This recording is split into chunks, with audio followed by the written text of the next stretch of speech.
Finally, dealing with the aspect of functions. So a function is always going to be a relation, but it's a special type of relation.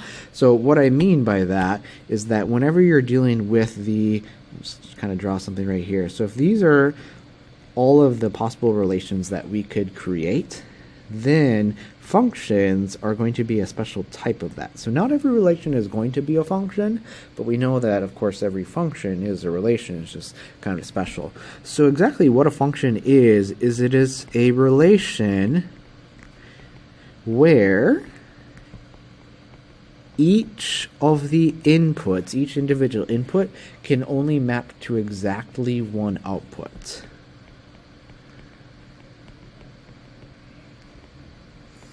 So that means that every input has to go to an output. So if you had an input that wasn't mapping somewhere, like that's not a function.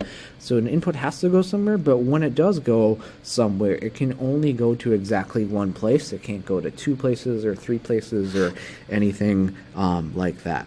So as an example, suppose that you have like Susie and Aaron. And so if Susie was going to go to the mall, and then Aaron was going to go to the, there we go, to a restaurant. And then let's introduce a third person right here. So let's say that we have Miguel, and Miguel was also going to go to the mall.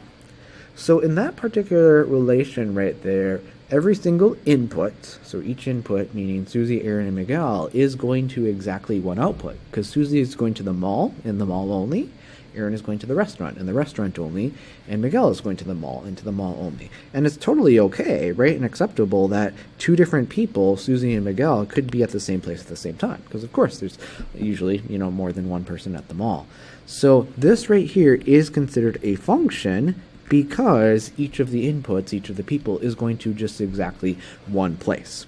Conversely, if you had an example where you have Susie and then you have Aaron, and Susie was going to go to the mall, and then Aaron was going to go to the restaurant, but then we also had Aaron going to the mall, okay, you can't really have that, because, you would need, like, to create Horcruxes or something like that and become Lord Voldemort, to split your soul and then go into 2 different places, right? So you can't have a person be in 2 different places at the same time. And so what we have right here is this is a relation still. It is still a relation because you're associating inputs with outputs, but it's a relation that is not a function because not every input maps to exactly one output. And that's due to Aaron going to not exactly one place at the same time. So, based on that, you want to be able to make sure that you can understand and determine whether relations are functions or not in all the different representations. So in the first example that you're seeing over here, with the domain and range there in the mapping diagram, you can see that 2 is going to 6, but you can see that 2 is going nowhere else. And if you look at all of these right here, you can see like there's only like one place that all these inputs are going to go, right? And so this does turn out to be a function. You'll notice that, there's a couple going to 6, but that's okay because it's like 2 different people going to the same place, if you think of the people being the inputs and the places being the outputs. So this is a function. I'm going to write this out a little bit more formally here. So this relation is a function. And then it's really important that you explain why this is. Because each input maps to exactly one output. Okay, and that gives us the reason why. So it's really just using the definition of a function, of course, to justify that. In the one that's just right next door to the right there, you can see that there's kind of a problem because this 0, if you think of it as a person, is going to -3, but then also going to 7. That means that we do have an input that's not going to exactly one output. So what we can say that about this is that this relation is not a function. It is still a relation, though, and the reason why that is because not every input maps to exactly one output because we've got that 0 that's going to multiple different outputs at the same time. So that would make it not a function. In the ordered pairs, you really just have to check to make sure that really there's no repeats of the inputs. So if I look at the inputs, you can see all the inputs are different numbers. So of course, if the inputs are all different numbers, you're not going to have to worry about having the same input go to different places. And so in this particular case, this would be a function, and then it's a function because, and then you can reason why that would be, because every input goes to exactly one output, right? Just use the same reasoning over and over and over to justify whether something or not is a function. So this fellow right here, I like to call the party function, and the reason why I call it the party function is because these are all different inputs, so you can think of them as different people, but you'll notice that all of these different people are going to the same place, right? Because the outputs are the places. And so that is allowed, right? You can have -2, -1, 0, 1, and 3 be inputs, and then -4 just be your output set, and they can all go to the same place at the same time, right? So hence the party function. So this right here is a function, and then it's a function because each input goes to exactly one output. Note if it was like the other way around, right? So if you had -4s as your x's, and then the other numbers as your y's, that would not be a function because the -4 would be going to 5 different places. So if we kind of reverse that around, that would not be a function. And then the last couple examples on this page right here just show us some scatter plots or some graphs. So of course, you could write out all of the ordered pairs and check to see if you've got multiple inputs going to outputs, but you'll notice that really for each of these different x's, so like this has an x of -3, an x of -1, a 0, a 1, a 3, and a 5, all the x's are different, so you've got different people, so you really don't have to worry about repetitions.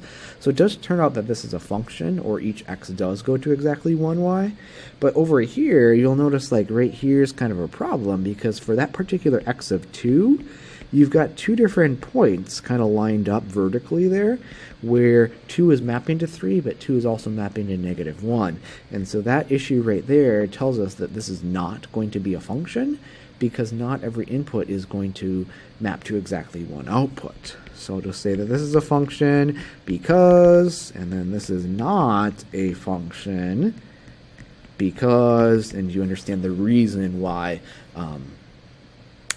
that I just didn't take the time to write there. Alright, so we're going to kind of end with the last little chunk right here dealing with some graphs. So this graph is a little bit different because it's not just a scatter plot, it's more kind of continuous sort of a graph. So is this relation a function? How would you know? So ultimately, right, we have to understand the definition of a function, which is that each input goes to exactly one output. So like, for example, if I just pick like a random number for x, so like if I pick this x of -1, then correspondingly there's only one point on the graph, which is this point right here, where -1 is going to go to basically about 3 right there and nowhere else, right? So I want to make sure that for any x's, it's only going to go to one place at the same time, right? So if I pick this x of 1, really on the graph, it's going to go to a -3, but then a -3 only, because there aren't any other points on the graph above or below it. So what we can really do is we can make sure that for any straight up and down line, vertical line, we want to make sure that it's only going to hit the graph once, right? And if it does, then we know it's going to be a function. And this is something that we denote as the vertical line test. And it's really just a test to make sure that each input is going to only one output. So you can see right here, this is considered a function because every single possible vertical line, every infinite number of vertical lines, when we draw it, it's only going to hit the graph of this relation at most once. If it hits twice or 3 times or more than that, then we know it's not going to be a function, because right here this is not a function, because right there you would have the input of 2 going to 2, but then the input of 2 also going to -2 at the same time. So therefore that would not be a function. So a vertical line test is kind of a really nice quick way to determine whether a relation is a function when you're dealing with the graphical representation of a function. So it says right here to determine whether each relation is a function. So since they are all in graphical representations, you just use the vertical line test to do so. So if I use the vertical line test right there, it does hit just once right there. But if we can find just one place, like right there, where it hits more than once, then we know that this fails the vertical line test. And so therefore, we know that there's an input, whatever number that x is right there, that's going to 2 different outputs. So this is not a function. And the reason why it's not a function is because of the same reasoning we were using before, because not every input goes to exactly one output, or you could also, I guess, say that it fails the vertical line test. For this right here, no matter what vertical line you draw, it's only ever going to hit the graph once, so that does mean that each input goes to exactly one output. So this right here would be a function for sure. And then the third example down here, if you were to use the vertical line test, there's really only 5 ordered pairs there, and when you draw vertical lines, it's only going to hit exactly one ordered pair. So this right here would be a function. And then the last one right there, you can draw a bunch of vertical lines, but you'll see that right there, where I just circled, it's hitting the graph more than once, actually 3 times right there. So that right there would not be a function, because you've got a single input that's going to multiple outputs at the same time.